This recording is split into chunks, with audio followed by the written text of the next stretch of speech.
Nagtatakbo ako for fitness and health, and at the same time, longevity of life. In a week, siguro dalawang beses ako. Kung saan ako tumatakbo, pero kadalasan dito sa UP. For me, life is all about helping others. Alam naman natin sa sarili natin na maraming nangangailangan dito sa mundo. Based sa experience ko, sa buhay ko, parang giving them back what I got, parang from the Lord. This is Alger. Iniimbitahan ko po kayo lahat na sana masuportahan niyo po ang World Vision Run 2014.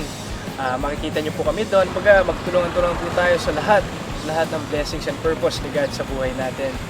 And maraming bata na nangangailangan, maraming bata na sa konting tulong lang natin is napakalaking bagay na po para sa kanila. We all run for different reasons, but on June 22, let's all run for children.